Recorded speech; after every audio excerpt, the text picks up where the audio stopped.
نصلی علی رسولہ الکریم اما بعد فاعوذ باللہ من الشیطان الرجیم بسم اللہ الرحمن الرحیم رب اشرح لی صدری ویسر لی امری واحلل عقدۃ من لسانی یفقہوا قولی۔ سوال یہ پیدا ہوتا ہے کہ کیا عقیدہ کا ہونا ضروری ہے؟ کیا دل کے اندر کسی کے ساتھ پکا وعدہ معاہدہ عقد لگانا ضروری ہے؟ ہم سب جانتے ہیں کہ انسان صرف مادی وجود کا نام نہیں، یعنی جو ہمارے ہاتھ پاؤں نظر آتے ہیں یا ہمارا ایک حال حلیہ ہے یا جسم کے مختلف اعضاء ہیں، ہم سب جانتے ہیں کہ ان سب اعضاء کا جو مجموعہ جس کو ہم انسان کہتے ہیں اس میں سب سے اہم عضو اس کا دل ہے۔ دل تمام تر احساسات، جذبات، سوچوں کا مجموعہ ہے۔ جہاں انسان کی مادی ضروریات ہیں، کھانا پینا، سونا نہانا دھونا، وہاں انسان کے دل کی بھی ضروریات ہیں۔ جس طرح باقی اعضاء کی ضروریات ہیں ایسے ہی اس کے دل کی بھی ایک بہت بڑی ضرورت ہے۔ اور ہم سب جانتے ہیں کہ بعض اوقات ہمارے پاس سب کچھ ہوتا ہے، سونے کے لیے ٹھنڈا آرام دہ کمرہ ہے، بستر ہے، کھانے کے لیے بہترین فوڈ ہے،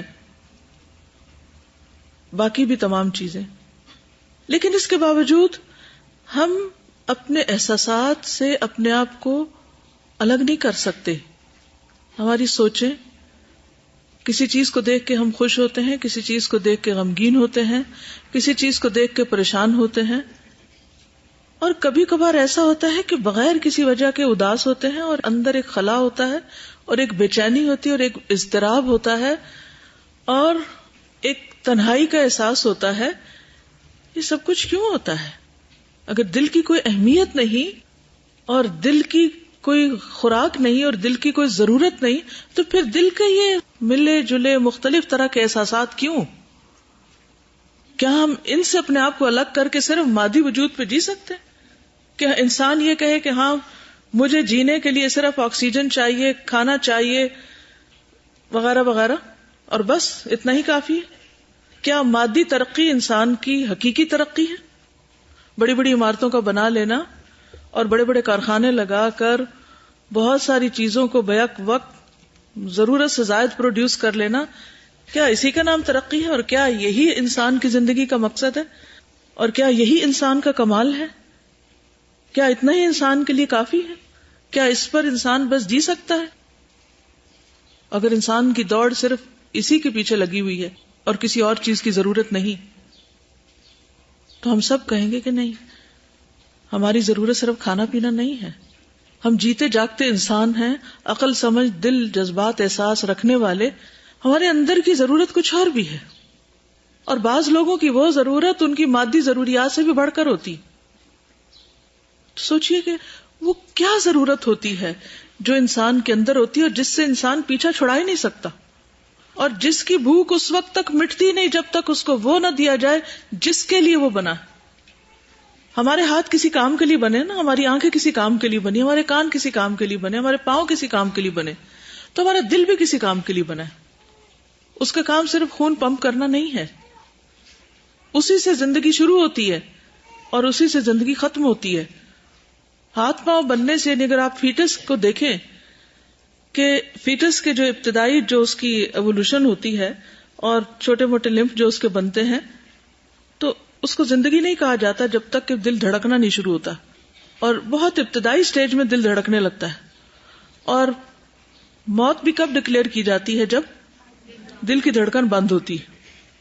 تو آپ دیکھیے کہ وہ چیز جو ہمارے پورے وجود میں، جب ہماری ابھی آنکھیں بھی نہیں بنی تھی، ہمارے کان بھی نہیں بنے تھے، ہمارے جسم پہ بال بھی کوئی نہیں تھا، ہماری انگلیوں کو کٹ بھی نہیں ابھی بنے تھے، اس وقت سے یہ کام کر رہا ہے دل، اور اسی طرح سب کچھ ختم ہو جاتا ہے، پوری جسم کی موومنٹس ختم ہو جاتی ہیں، لیکن اگر دل جاگ رہا ہو تو انسان کو کچھ نہ کچھ سنائی ضرور دے رہا ہوتا ہے، اور اس کے اندر خوشی یا غم کے احساسات بھی باقی رہتے ہیں، اور اس وقت تک رہتے ہیں جب موت کا فرشتہ آتا ہے، وہ جیسی صورت میں آتا ہے، پھر وہ وہی خوشی یا غم لے کے انسان دنیا سے رخصت ہوتا ہے۔ اس کی آمد کا تعلق بھی ہاتھ پاؤں سے نہیں ہوتا کہ انسان کے ہاتھ پاؤں ٹھنڈے ہو جائیں کچھ، وہ تو جان نکلنے کے ساتھ ٹھنڈے ہو ہی رہے ہوتے ہیں. اس کا تعلق بھی کس سے ہوتا ہے؟ انسان کے دل سے ہوتا ہے. اور عقیدے کا مرکز بھی دل ہے، یہ دل کی غذا ہے. اور اگر غذا صحیح ہو تو کیا ہوتا ہے؟ اگر جسم کو صحیح غذا ملے تو کیا ہوتا ہے؟ جسم صحیح فنکشن کرتا ہے. اور اگر ہماری غذا میں 10 چیزیں ٹھیک ہوں، ایک کوئی چیز ایسی ہو جس سے ہم کو الرجی ہو تو کیا ہوتا ہے؟ وہ باقی 10 کا ستیہ ناش کر دیتا ہے، کچھ کھایا اثر نہیں کرتا. اسی طرح ہمارے عقیدے میں 10 چیزیں ٹھیک ہوں، ایک چیز غلط ہے، یا وہ صحیح فنکشن نہیں کر رہی، یا وہ صحیح جگہ پر پلیس نہیں کی ہوئی اپنی ترتیب میں یا ضرورت کے اعتبار سے، تو دل پراپر فنکشن نہیں کرے گا. ہماری پوری زندگی کا جو نقشہ ہے وہ بگڑ جائے گا، ہدایت یا گمراہی کے اعتبار سے، ایمان کی کثرت و قلت کے اعتبار سے، شک کے اعتبار سے، عمل کے اعتبار سے، انجام کے اعتبار سے، ہمیشہ ہمیشہ کے خوشی غم کامیابی ناکامی کے اعتبار سے. تو یہ تو وہ چیز ہے کہ جس سے ہماری زندگی، موت، کامیابی اور ناکامی وابستہ ہے. اس سے ہم الگ ہو ہی نہیں سکتے. اور یہ ہر انسان کی فطرت میں راسخ ہے کہ اس کو دل کی غذا چاہیے. اس کے دل کو کہیں اٹکنا ہے، اسے کہیں بندھنا ہے. اس کے اندر شدید چاہت کا، محبت کا جذبہ رکھ دیا گیا ہے جسے کہیں نہ کہیں جا کے اٹکنا ہے. اگر وہ اپنے صحیح جگہ پر نہ بیٹھا تو کہیں نہ کہیں اور جا بیٹھے گا، اور وہیں سے اس کا خسران شروع ہو جائے گا، نقصان شروع ہو جائے گا. تو وہ کیا چیز ہے، وہ کون ہے، وہ کہاں ہے، اور یہ سب کس کے لیے ہے، یہ جاننا ہمارے لیے انتہائی ضروری ہے. اس کے بغیر ہماری زندگی حیوانوں جیسی زندگی ہے، جانوروں جیسی زندگی ہے، یا پھر پاگلوں جیسی زندگی ہے. کیونکہ ان کے عقل کام نہیں کر رہی ہوتی نا، سوچ سمجھ نہیں کوئی ہوتی، دیوانے ہوتے ہیں. تو اس لیے اللہ تعالیٰ نے ہمیں جو جانوروں سے مختلف بنایا، یہ دیوانوں سے اوپر اٹھا کے انسان بنایا، عقل، شعور، احساسات دیے. تو پھر ہمارے لیے بے حد ضروری ہے کہ ہم عقیدے کو جانیں، صحیح عقیدہ ہمارے اندر ہو، اور اس کے مطابق ہماری زندگی کا سفر گزرے، اور اسی کے مطابق پھر ہمارا آخری انجام. تو یہاں سے آپ دیکھیے کہ کیا عقیدہ کا ہونا ضروری ہے؟ کیا عقیدہ کے بغیر انسان زندگی نہیں گزار سکتے؟ ان سوالات کو سمجھنے کے لیے چند بنیادی اصول اور قاعدوں کا سمجھنا ضروری ہے. کچھ اصول اور قواعد جاننے ضروری ہیں تاکہ آپ اس کی اہمیت کو سمجھ سکیں. وہ قاعدے کیا ہیں؟ ان میں سے ایک قاعدہ یا اصول یہ ہے، یا ایک فارمولہ یہ ہے کہ جن اشیاء کو ہم اپنے حواس کے ذریعے محسوس کرتے ہیں ان کے موجود ہونے کے بارے میں ہمیں شک نہیں ہوتا. جو دیکھتے ہیں، جو سنتے ہیں، جو سمجھتے ہیں، یہ ایک ایسا واضح کلیہ ہے جسے عقل تسلیم کرتی. حالانکہ بعض مشاہدات اس کے بالکل برعکس ہوتے ہیں، اپوزٹ ہوتے ہیں. مثلا دوپہر کو صحرا میں سفر کرتے وقت یا ہائی وے پہ گاڑی دوڑاتے وقت انسان کو اپنے سامنے پانی کا تالاب نظر آتا ہے، لیکن قریب پہنچ کر وہ ریت اور سڑک کے سوا کچھ نہیں پاتا، اس لیے کہ اس نے جو کچھ دیکھا وہ سراب تھا. اسی طرح پانی کے بھرے گلاس میں اگر لمبی پینسل سیدھی کھڑی کر دی جائے تو دیکھنے والے کو وہ ٹیڑھی نظر آتی، حالانکہ وہ سیدھی ہے. لیکن کیا اس سے یہ نتیجہ نکلتا ہے کہ ہم اپنے محسوسات کے بارے میں شک میں مبتلا ہو جائیں اور نتیجتاً حواس پر اعتماد کرنا چھوڑ دیں؟ ظاہر ہے ایسا نہیں ہے، یعنی ایسا نہیں ہو سکتا. اس لیے یہاں ہمیں ایک اور شرط کا اضافہ کرنا پڑے گا کہ جس چیز کو ہم محسوس کرتے ہیں اس کے موجود اور درست ہونے کا یقین حاصل ہونے کے لیے ضروری ہے کہ عقل اپنے سابق یعنی پچھلے تجربے کی بنیاد پر یہ فیصلہ کرے کہ یہ مشاہدہ وہم ہے یا حواس کا دھوکہ اور مغالطہ ہے. عقل صرف ایک مرتبہ دھوکہ کھا سکتی ہے، یعنی وہ پہلی دفعہ سراب کو دیکھ کر پانی خیال کرے گی، لیکن اگر دوبارہ یہی کیفیت ہوگی تو وہ جان لے گی کہ یہ سراب ہے. وہ امور جن کے بارے میں حواس مغالطہ کھاتے ہیں بہت تھوڑے ہیں. ان کی وجہ سے یہ قاعدہ کہ جو کچھ ہم حواس کے ذریعے محسوس کرتے ہیں ان کے موجود ہونے میں واقعتاً شک نہیں ہوتا، یہ درست ہے. فرعون کے جادوگروں کا مظاہرہ یا آج کل سرکس میں شوبدہ بازی یا بازیگر جو کچھ دکھاتے ہیں وہ سب اسی ضمن میں آتا ہے. ٹھیک ہے، تو پہلا قاعدہ کیا ہے کہ عام طور پر جو ہماری آنکھیں دیکھتی ہیں یا کان سنتے ہیں یا جو ہمارے حواس جن چیزوں کا ادراک کرتے ہیں ان کے بارے میں ہمیں دھوکا نہیں ہوتا. اگر کبھی دھوکا ہو بھی جائے، ہم ایک چیز کو کچھ سے کچھ سمجھ لیں، تو جب ہمیں اس کا تجربہ ہو جاتا ہے تو اگلی دفعہ پھر ہم دھوکا نہیں کھاتے. ہمیں پتہ چل جاتا ہے کہ یہ سراب ہے، پانی نہیں ہے، چاہے وہ کتنا بھی پانی نظر آ رہا ہو. بلکہ بعض اوقات ہو سکتا ہے حقیقت میں پانی بھی، پھر بھی نہیں ہم اس کو مانیں گے. ٹھیک ہے، تو یہ بات سمجھ میں آ گئی. صرف اتنی بات سمجھنے کی ضرورت ہے کہ انسان اپنے حواس کے ساتھ جو علم حاصل کرتا ہے اس میں کیا ہوتا ہے، اسے شک نہیں ہوتا. ٹھیک ہے، تو علم حاصل کرنے کا ایک سورس کیا ہے؟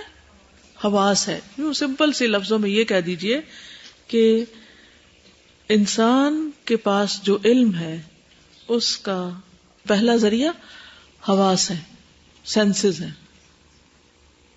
پہلا ایک قاعدہ یہ سمجھ لیجئے کہ انسان کے پاس جو کچھ ہے اس کے اندر اس کے جو ذرائع ہیں علم کے، انہیں سے پہلا ذریعہ حواس ہے بس.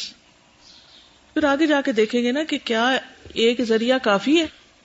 ٹھیک ہے، یعنی خلاصہ یہ کہ اگر ہم یہ کہیں کہ عقیدہ کے لیے صرف حواس کے ذریعے حاصل ہونے والا علم کافی ہے، تو کیا کافی ہے؟ نہیں کافی. اگرچہ انسان کو اس پر شک نہیں ہوتا، جو وہ چیزیں دیکھتا ہے، محسوس کرتا ہے، تجربہ کرتا ہے، اگر کچھ غلط فہمی ہو جائے، اوپر نیچے ہو جائے، تو تجربے سے وہ دور ہو جاتی ہے، پتہ چل جاتا ہے. ٹھیک ہے، اگلی بات، دوسرا قاعدہ، سچے شخص کی دی ہوئی اطلاع سے اسے اسی طرح یقین حاصل ہوتا ہے جس طرح مشاہدہ کرنے سے یا محسوس کرنے سے. تو دوسرا سورس آف نالج کیا ہوا؟ سچا شخص، یعنی اپنے حواس، یعنی آپ نے خود نہیں دیکھی وہ چیز لیکن کسی نے اس کے بارے میں آپ کو خبر دی، لیکن جس نے خبر دی وہ خبر دینے والا سچا انسان ہے. ٹھیک ہے، دنیا میں بہت سی ایسی چیزیں ہیں جنہیں نہ ہم نے دیکھا اور نہ محسوس کیا، لیکن ان کے ہونے کا ہم اسی طرح یقین کرتے ہیں کہ جس طرح ہم دیکھتے ہیں اور ان کو محسوس کرتے ہیں. مثلا سکندر اعظم نے ایران فتح کیا تھا، یا ولید بن عبد الملک نے جامع اموی تعمیر کرائی تھی. جامع مسجد کو کہتے ہیں، اموی مسجد تعمیر کرائی تھی. دونوں ایسی باتیں جن کا ہمیں یقین ہے، جبکہ نہ ہم سکندر کے ہمراہ جنگوں میں شریک ہوئے تھے اور نہ ہم نے جامع اموی تعمیر ہوتے دیکھی. ہم ان سب باتوں کا اس لیے یقین کرتے ہیں کہ انہیں بیان کرنے والے بہت سارے لوگ ہیں اور انہوں نے یہ باتیں اتنے کثیر لوگوں سے سنی ہوتی ہیں کہ عقل عادتاً اس بات کا تصور بھی نہیں کر سکتی کہ ان سب لوگوں نے یہ باتیں خود گھڑی ہوں گی، یا یہ کہ سب کے سب غلط بیانی پر متفق ہوں گے. چنانچہ دوسرا قاعدہ یہ ہوا کہ یقین جس طرح محسوس کرنے اور مشاہدہ کرنے سے حاصل ہوتا ہے، اسی طرح اس شخص کی اطلاع سے بھی حاصل ہوتا ہے جس کے سچا ہونے کا ہمیں یقین ہو. ٹھیک ہے، تو یہ یقین بھی عقیدہ بن جاتا ہے. حواس سے حاصل شدہ علم بھی عقیدہ بن جاتا ہے، اور سچے شخص کی خبر جو سنی ہوتی ہے وہ بھی عقیدہ بن جاتا ہے. ابھی یہاں یہ بحث نہیں ہو رہی کہ وہ صحیح عقیدہ بنتا ہے یا غلط بنتا ہے، ابھی اس کو ٹھہر جائیے. یعنی یہ جنرل بات ہو رہی ہے، جنرل سینس میں. ساری ہسٹری غلط بھی نہیں ہے. ٹھیک ہے، اب جتنی ہماری احادیث وغیرہ یہ سب تاریخ کا حصہ ہے، لیکن جو اس کے ماخذ ہیں سب جانچے پرکھیں. یعنی یہ کلیہ بھی ہم عمومی طور پہ نہیں کہہ سکتے کہ ساری تاریخ غلط ہے یا وہ سچی نہیں ہے. اس میں سے کچھ سچ بھی اور نہیں. دیکھا یہ جائے گا کہ جس ذریعے سے حاصل ہوئی وہ کیا ہے. اس میں دو چیزیں ہوتی ہیں. ایک تو یہ ہے کہ وہ اتنے کثیر تعداد میں وہ چیز روایت ہوئی ہو کہ ان کا جھوٹ پر اتفاق ممکن نہ، یعنی جس کو تواتر کہتے ہیں. اور دوسرے یہ ہے کہ وہ سچے شخص کی خبر ہو، چاہے وہ ایک ہی کیوں نہ ہو، پھر اس کا سچ ثابت کرنا پڑتا ہے کہ کون اس کے سچا ہونے کی گواہی دیتا ہے. ٹھیک ہے، تو قاعدہ نمبر 1، جو چیزیں ہم محسوس کر کے جانتے ہیں. نمبر 2، جو کسی سچے انسان کی اطلاع سے حاصل ہوتی ہیں، یا کثیر تعداد میں جو لوگ کہہ رہے ہوں اس سے جو معلومات حاصل. اگر سچے کے ساتھ ہم کثرت کی بات بھی کر لیں تو بھی ساتھ بات ہو جائے گی. تو یہ چیز عقیدہ بن جاتی ہے. مثلا آگ جلاتی ہے، یہ آپ کا عقیدہ ہے کہ نہیں؟ پکی بات ہے، یقین ہے آپ کو اس پہ. یہ کہاں سے بنا عقیدہ؟ حواس سے بنا. ٹھیک ہے نا. اچھا، آپ کے والد کا نام مثلا محمد ہے، یقین ہے آپ کو؟ کیوں؟ کس نے بتایا آپ کو؟ آپ کی ماں نے بتایا، اور صرف آپ کی ماں نے نہیں بتایا بلکہ سب یہی کہتے ہیں. کیونکہ بعض اوقات جب اڈاپٹیڈ چائلڈ ہوتے ہیں نا، چلڈرن ہوتے ہیں، ان کے بارے میں کہیں نہ کہیں سے پتہ چل جاتا ہے. اگر ماں جھوٹ بھی بولے، کسی اور کا بچہ لے کے اس نے پالا ہوا ہو، تو کہیں نہ کہیں سے راز کھل جاتا نا. کبھی ایسا نہیں ہوا کہ کسی بچے کو پتہ ہی نہ چلے کہ اس کے اصل والدین کون تھے. چھوٹے ہوتے پتہ چل جائے یا بڑے ہو کر، مگر یہ جھوٹ کھلتا ضرور ہے. اب یہ دوسرا قاعدہ کیا ہے کہ آپ کو کسی سچے انسان نے، جس نے اپنی آنکھوں سے وہ چیز دیکھی ہو، اس نے اطلاع دی ہو، یا پھر وہ بات اتنی کثرت کے ساتھ مختلف جہت کے لوگوں نے کہی ہو کہ جن کا آپس میں جھوٹ پر اتفاق ممکن ہی نہ ہو. آپ نے مشاہدہ نہیں کی، انہوں نے کی ہے، تو ان سب کا مشاہدہ غلط نہیں ہوگا، تو وہ پھر آپ اس پہ یقین کر لیتے ہیں. اگلی بات، مثلاً اس میں جو سچے انسان کی بات ہے، نبی صلی اللہ علیہ وسلم نے صفا کی پہاڑی پر کھڑے ہو کر جو واز دیا تھا، یا صباحہ پکارا تھا، تو اس پر سارے قریش جمع ہو گئے تھے اور پوچھا تھا کہ یعنی کہ کیا بات ہے.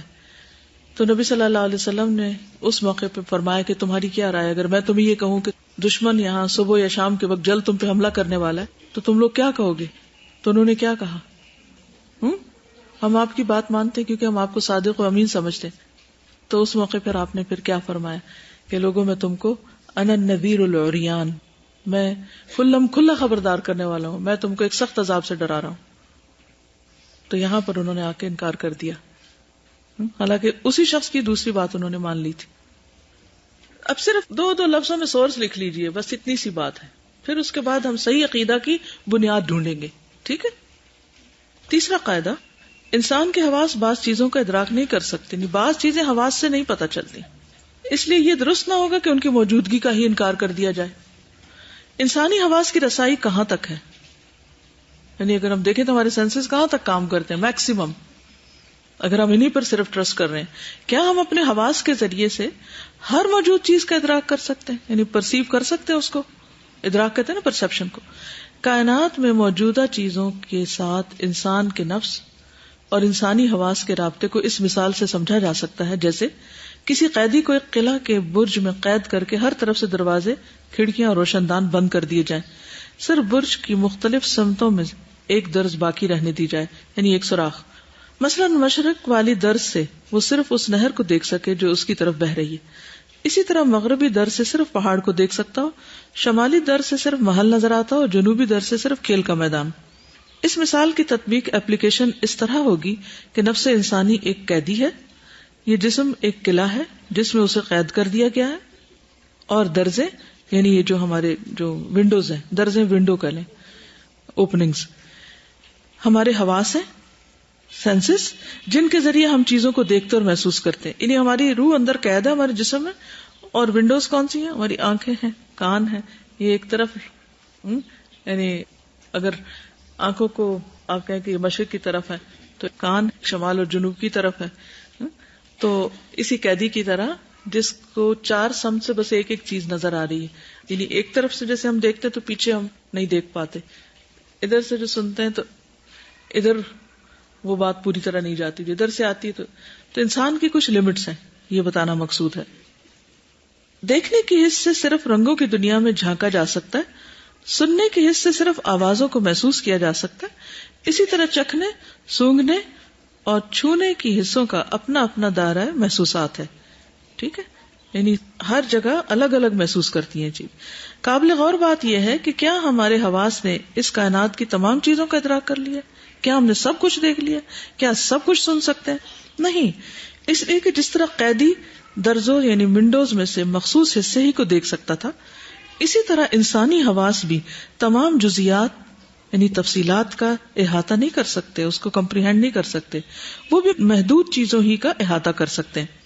مثلا 3 میل کے فاصلے پر ایک چیونٹی چل رہی ہے مگر ہم اسے نہیں دیکھ سکتے. صاف پانی سے بھرے ہوئے گلاسوں میں لاکھوں جراثیم موجود ہیں لیکن ہمیں نظر نہیں آتے. چیونٹی کی آواز ہوتی ہے لیکن ہم سن نہیں سکتے، اس لیے کہ انسانی کان صرف 5000 سے 20,000 لہروں تک کے ارتعاشات یا فریکوینسی کو محسوس کرتے ہیں. 5000 سے کم لہروں کی سرسراہٹ ناقابل سماعت ہے، اور 20,000 لہروں سے زیادہ کا جھٹکا انسانی کانوں کے پردے پھاڑ دیتا ہے. گویا اس کائنات میں بے شمار چیزیں ایسی ہیں جو ہمارے حواس کی پہنچ سے باہر ہیں. نہ تو وہ رنگ ہیں کہ دیکھے جا سکے، نہ آوازیں ہیں جنہیں سنا جا سکے، نہ ٹھوس اجسام ہے کہ چھو کر معلوم کر لیا جائے، نہ بو ہے کہ سونگھ کر جان لیا جائے، اور نہ کھانے کی چیزیں ہیں کہ قوت ذائقہ سے ان کا ادراک کیا جا سکے. تو کیا ہمیں یہ حق پہنچتا ہے کہ ہم ان کے وجود ہی کا انکار کر دیں کیونکہ ہمارے محدود حواس ان کا ادراک نہیں کر سکتے؟ پھر ہمارے حواس کی جو تعداد مقرر ہے وہ بھی ضروری نہیں کہ مکمل ہو. پہلے دور کے لوگ صرف 5 حواس سے واقف تھے، لیکن اب ہم آنکھیں بند کر کے چھوئے یا دیکھے بغیر اپنی مٹھی بند کرتے اور کھولتے ہیں، اور ہمیں معلوم ہوتا ہے کہ مٹھی بند ہے یا کھلی ہے. اس حص کا نام حص عضلی یا پٹھوں کی حص ہے. عضلات پٹھوں کو کہتے ہیں. اسی طرح ہم تھکن، کمزوری، متلی، فرحت اور تکدر، یعنی تکدر ہوتا ہے نفس کا بوجھل پن، کو حص داخلی کے ذریعے محسوس کرتے ہیں. تو تیسرا قاعدہ یہ ہوا کہ محض اس بنا پر کہ ہم اپنے موجودہ حواس کے ذریعے بعض چیزوں کا ادراک نہیں کر سکتے تو ہمیں یہ حق ہرگز نہیں پہنچتا کہ ہم ان چیزوں کے وجود کا ہی انکار کر دیں. خلاصہ کیا ہے ساری بات کا کہ پیچھے ہم نے قاعدہ بنایا تھا کہ ہمیں حواس کے ذریعے یقینی علم حاصل ہوتا ہے، اور اب یہ ہے کہ حواس کے ذریعے ضروری نہیں کہ کلی علم حاصل ہو. ٹھیک ہے، کلی علم نہیں حاصل. کلی کیا کہ ہر چیز نہیں، ان کی لمٹس ہیں. مثلا کیا اس وقت فضا کے اندر آوازیں ہیں کچھ جن کو آپ نہیں سن سکتے؟ لیکن اس کی سب سے بڑی مثال تو یہ کہ اگر میں اس کو ہی بند کر دوں تو میں آپ کے سامنے بیٹھی ہوں، میری آواز پیچھے تک نہیں جائے گی، سب نہیں سن سکیں گے، حالانکہ میں بول رہی ہوں. آپ کی آنکھیں بھی دیکھ رہی ہیں کہ میں بول رہی ہوں، مگر آپ کے کان نہیں سن رہے کہ میں کیا کہہ رہی ہوں. تو اس سے کیا پتہ چلتا ہے کہ ہمارے حواس، ان کی طاقت، قدرت، قوت، حس لمیٹڈ ہے. اسی طرح مثلا آپ کی دوست اس وقت کال کر رہی ہے، آپ کو پتا ہے؟ آپ کو نہیں پتا. جب آپ یہاں سے باہر نکلے کہیں گے اتنی کالز کی، کہاں تھے تم؟ میرا موبائل بند تھا، میں کلاس میں تھی، کہتے ہیں نا ہم. لیکن اگر وہ موبائل کھلا ہوتا تو آپ وہ آواز سن سکتے تھے نا. وہ آواز کہاں سے ٹریول کر کے آ رہی تھی؟ وہ ادھر ہی تھی. اس وقت بھی پتہ نہیں کون کون لوگ کس کس کو کال کر رہے ہوں گے، اور ان کی آوازیں، وہ لہریں یہاں سب گزر رہی ہوں گی. یہ اللہ کا شکر ہم نہیں سن سکتے. کبھی آپ کو ایکسچینج کے دفتر کو جانے کا اتفاق ہوا ہوگا کہ جہاں بہت سارے لوگ بول رہے ہوتے ہیں اور ایک آفت آئی ہوئی ہوتی ہے، یہ چیخ رہا چلو، یا آپ اسٹاک ایکسچینج کا تھوڑا سا منظر دیکھ لیں، ہر کوئی بول رہا ہے. تو اب اگر میں یہ کہوں کہ نہیں، میں تو ہر چیز سن سکتی ہوں اور میں صرف اس پہ یقین کرتی ہوں جو میں سن کر جانتی ہوں، تو جناب بہت ساری چیزیں ہیں جنہیں آپ نہیں سن سکتے. اور بہت سے لوگ وحی کا انکار کرتے ہیں. کیوں؟ کہ ہم نہیں سن سکتے. حضور صلی اللہ علیہ وسلم کے پاس لوگ بیٹھے ہوتے تھے، وہ نہیں سن پاتے تھے، آپ سن رہے ہوتے تھے، آپ وصول کر رہے ہوتے تھے. اگر آج موبائل والا شخص سن رہا ہے ایک چھوٹے سے آلے کی وجہ سے جو باقی سب نہیں سن رہے، تو کیا اللہ تعالیٰ پروفٹ کو ایسی صلاحیت نہیں دے سکتے، ایسی چیز نہیں دے سکتے کہ جس کی بنا پر وہ فرشتے کی وہ بات سن سکے جو باقی لوگ نہ سن سکے؟ اسی طرح رنگ، مثلا آپ پانی کے اندر اترتے ہیں. اس دفعہ موریشس میں ان لوگوں کو جانے کا اتفاق ہوا سب مرین میں. تو چند میٹر، جب اب ایگزیکٹ مجھے یاد نہیں ہے کہ کتنے میٹر، اتنے میٹر جب وہ نیچے جاتی ہے مرین تو ریڈ کلر غائب ہو جاتا ہے، یعنی آپ ریڈ کلر نہیں دیکھ سکتے. چند میٹرز کے بعد سورج کی روشنی پانی سے اندر جا نہیں سکتی، سرخ رنگ کی روشنی، لہذا وہ وہاں آپ دیکھ ہی نہیں سکتے حالانکہ وہ سامنے. تو ہمارے گروپ کے جو لوگ گئے تھے ان میں سے ایک کے جو کپڑے تھے ان میں ریڈ کلر تھا. تھوڑی دیر کے بعد وہ کلر غائب ہو گیا، حالانکہ وہ کپڑا وہی ہے، رنگ وہی ہے، لیکن آنکھ نہیں دیکھ پا رہی. لمٹس ہے نا. تو سچویشن کے بدلنے سے بہت ساری چیزوں میں تبدیلی ہو جاتی. تو اس لیے انسان اپنے حواس پر کلی طور پر اعتماد نہیں کر سکتا. اسی طرح کوئی انسان ہر بات میں سچا ہو سکتا ہے، مگر ایک بات جو وہ آپ کو بتا رہا ہے ہو سکتا ہے اس میں وہ بھول رہا ہو، تو اس پر آپ پوری طرح یقین نہیں کر سکتے. اسی طرح اور بھی بہت ساری چیزیں ہیں کہ انسان کو یہ مان لینا چاہیے کہ اس کی لمٹس ہے. ٹھیک ہے، چلیے چوتھا قاعدہ، اس وقت جو سمجھنے کی بات ہے وہ صرف قاعدے ہیں، اور ان کو آپ لوگ سیکوینس میں الگ لکھیں گے اپنی کاپی میں، تاکہ اس کے نیچے جو نتیجہ آپ نکال سکیں وہ پوائنٹس پھر آپ زبانی یاد کر لیں، تاکہ جب کبھی کسی سے آپ کی بات ہو، چاہے کوئی دین کو نہ ماننے والا ہو، چاہے کوئی ماننے والا اور بگاڑ کا شکار ہو، تو پھر آپ اس سے دلیل کی بنیاد پہ بات کر سکیں. کسی بھی انسان کو بات اس وقت سمجھ آتی ہے جب اس کو اپنی لمٹس سمجھ آتی. ہم سمجھتے ہیں نا ہم سب کچھ جانتے ہیں، سب سے زیادہ پرفیکٹ ہیں، تو پھر ہمیں دوسرے کی بات سن کر سمجھ بھی نہیں آتی.